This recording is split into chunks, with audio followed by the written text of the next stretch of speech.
malam, Saudara, kantor Badan Pertanahan Nasional Jakarta Selatan digeledah polisi. Penggeledahan dilakukan setelah polisi menciduk 4 pejabat BPN Jakarta Selatan yang terlibat dalam sindikat mafia tanah milik keluarga selebritas Nirina Zubir. Hari ini, penyidik Subdit Harda Ditreskrimum Polda Metro Jaya menggeledah kantor Badan Pertanahan Nasional Jakarta Selatan di Jalan Haji Nawi, Tanjung Barat, Jakarta Selatan. Polisi menyebut 4 pejabat BPN diduga terlibat dalam kasus mafia tanah di Jakarta dan Bekasi. Salah satunya termasuk kasus sertifikat tanah milik keluarga artis Nirina Zubir.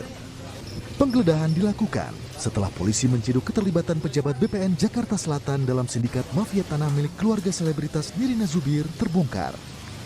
Mereka menggunakan data palsu, kemudian apabila suatu lokasi itu belum ada sertifikatnya, dibuat data palsu bekerja sama dengan oknum, akhirnya menjadi sertifikat. Dan yang paling canggih, ada illegal access. Seharusnya akun yang tidak bisa ditembus oleh mafia itu. Kepala BPN Jakarta Selatan menyatakan mendukung upaya polisi untuk memberantas mafia tanah. Dengan terungkapnya kasus ini, masyarakat diimbau mendatangi langsung kantor BPN jika ingin mengurus perubahan hak milik tanah. Sangat mendukung penuh pemberantasan mafia tanah kepada masyarakat untuk tetap yakin datang langsung mengurus sertifikatnya ke kantor Pertanahan Jakarta Selatan. Sedangkan yang melibatkan oknum BPN ini, modusnya adalah pemalsuan pada proses penerbitan hak. Jadi berbeda antara modus. Baik, yang satu kalau kasusnya Nirina Zubir itu dalam proses pengalihan hak di notaris, kalau yang ini langsung dari awalnya begitu ya, dari proses munculnya sertifikat itu ya? Betul. Jadi proses penerbitan hak itu terdapat peran yang aktif dari pihak BPN dengan menyalahgunakan program PTSL yang merupakan percepatan pensertifikatan bagi masyarakat. Dalam kasus ini, penyidik juga menjerat para tersangka dengan pasal tindak pidana pencucian uang untuk menelusuri aliran dana yang ditransaksikan pelaku dari hasil penggelapan aset milik keluarga Nirina. Tim Liputan, Kompas TV, Jakarta.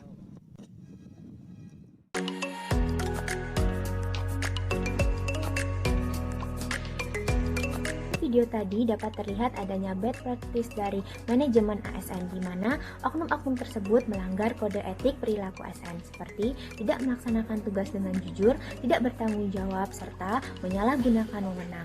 Mereka tidak mencerminkan nilai-nilai dasar yang harus diimplementasikan oleh ASN dalam kehidupan sehari-hari. Pejabat yang menjadi tersangka tadi tidak menerapkan core values ASN yang harusnya tumbuh dalam hati sanubari masing-masing ASN. Kita harus mempunyai prinsip untuk melayani sepenuh hati agar mewujudkan layanan yang profesional dan terpercaya. Metode yang digunakan oleh para pelaku adalah menggunakan data palsu. Pemalsuan ini terjadi pada saat penerbitan hak dan pada saat proses peralihan hak dengan bekerjasama dengan oknum yang akhirnya menjadi sertifikat. Kemudian adanya akses ilegal yang seharusnya tidak dapat diakses oleh mafia tanah tersebut. Kemudian tidak tercermin kode etik dan perilaku ASN yang tercantum dalam Undang-Undang Nomor 5 Tahun 2014 tentang Aparatur Sipil Negara, yaitu mengharuskan ASN harus melaksanakan tugasnya dengan jujur, bertanggung jawab, dan berintegritas tinggi. Namun yang ada malah mencoreng reputasi dan integritas dari ASN itu sendiri. Dari aspek smart ASN, para oknum tidak cakap literasi digital karena mereka memiliki skill digital tapi tidak secara bertanggung jawab, dibuktikan dengan adanya legal access. Kemudian dengan adanya transformasi digital, verifikasi data pertanahan mudah dan kevalidan data fisik dan digital dapat membatasi ruang gerak mafia tanah. Dilihat dari sisi mother nature atau lingkungan, praktik korupsi di Indonesia memang telah membudaya. Penyebab terjadinya praktik korupsi di Indonesia diantaranya adalah keserakahan oknum, kemudian kekurang tegasan hukuman, kemudian kekurang ketatan pengawasan, dan yang terakhir adalah sifat masyarakat Indonesia yang permisif terhadap adanya praktik korupsi. Praktik korupsi di Indonesia sendiri memang telah ada sejak zaman kerajaan dan terus berlanjut pada zaman kolonial dan terus berlanjut pada Orde Lama, Orde Baru, zaman reformasi hingga saat ini. Dalam kaitannya dengan manajemen ASN dan smart ASN, berdasarkan video tersebut telah diperoleh informasi bahwa telah terjadi penyalahgunaan teknologi yang dilakukan oleh beberapa oknum BPN. Penyalahgunaan teknologi tersebut dilakukan dalam bentuk pemalsuan data, pemalsuan dokumen, bahkan pembobolan terhadap akun yang seharusnya tidak bisa mereka akses atau bisa disebut dengan illegal access. Dan karena penyalahgunaan teknologi tersebut yang dilakukan oleh oknum-oknum BPN, maka muncul kejahatan yaitu mafia tanah. Teknologi yang seharusnya digunakan untuk kemaslahatan masyarakat justru digunakan untuk kepentingan pribadi yang justru merugikan masyarakat. Dari segi material atau informasi, masih kurangnya sosialisasi sehingga mengakibatkan minimnya informasi yang sampai kepada masyarakat mengenai bagaimana prosedur pengurusan sertifikat tanah secara individu dan besaran biayanya ataupun melalui program PTSL, sehingga mengakibatkan kerugian secara material yang dialami oleh masyarakat, padahal secara jelas sudah diatur di dalam PP nomor 128 tahun 2015 tentang jenis dan tarif atas jenis PNBP yang berlaku pada Kementerian ATR BPN maupun Permen ATR BPN nomor 6 tahun 2018 tentang pendaftaran tanah sistematis lengkap.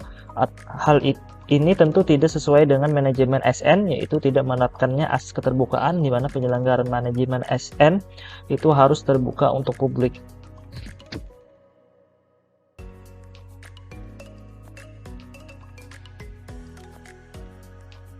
Dalam rangka meningkatkan pelayanan yang optimal kepada masyarakat, Kementerian ATR BPN turut berkontribusi dalam mewujudkan transformasi digital dalam bentuk layanan informasi pertanahan elektronik. Layanan informasi pertanahan elektronik merupakan proses memberikan informasi secara elektronik meliputi konfirmasi kesesuaian data fisik dan data yuridis sertifikat hak atas tanah. Melalui layanan ini, Kementerian ATR BPN berkolaborasi dengan mitra kerja seperti PPAT, jasa keuangan, dan instansi pemerintah untuk mewujudkan layanan ini menjadi lebih baik.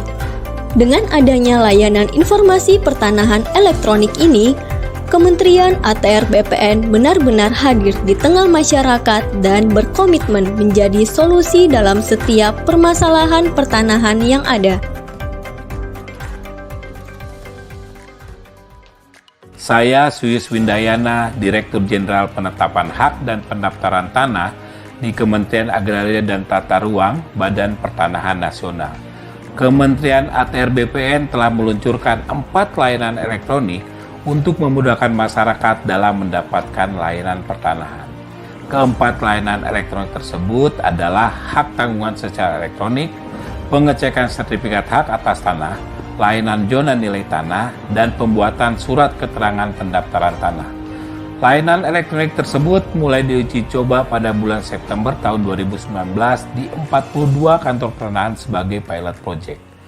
Sejak Juli 2020, layanan ini sudah diimplementasikan secara nasional dan terbukti sangat membantu pelaku usaha dan masyarakat selama masa pandemi COVID-19.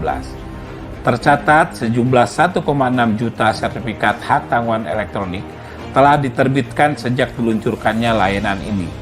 Layanan informasi elektronik bahkan mengalami peningkatan di masa pandemi, yaitu mencapai 5 juta layanan. Ini merupakan perubahan nyata dari layanan manual ke layanan elektronik, sehingga lebih transparan, ekonomis, mudah, handal, dan memberikan kepastian hukum. Saya mendukung pengembangan layanan elektronik ini agar tidak berhenti pada 4 layanan tersebut. Layanan lainnya seperti peralihan hak atas tanah, peningkatan hak, dan lain sebagainya harus juga dapat ditransformasikan ke arah layanan digital, sehingga sektor pertanahan dapat menyumbang perbaikan pada iklim investasi di Indonesia.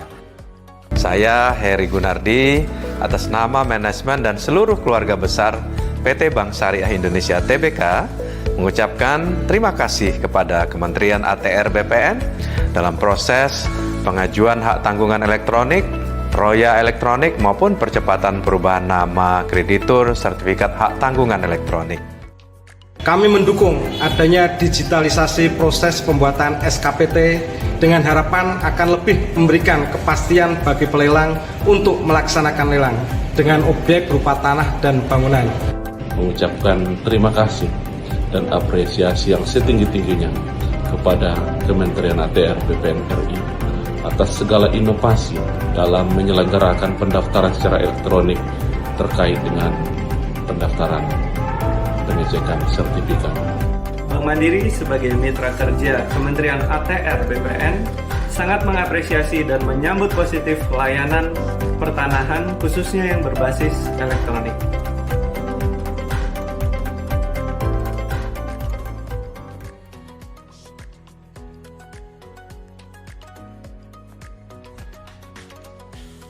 Digitalisasi kini tidak dapat dihindarkan, semua telah menuju ke arah yang lebih cepat dan praktis. Video yang ditayangkan tadi merupakan best practice dari Kementerian ATR BPN berupa pengembangan teknologi digital melalui aplikasi-aplikasi yang dapat mempermudah masyarakat dewasa ini.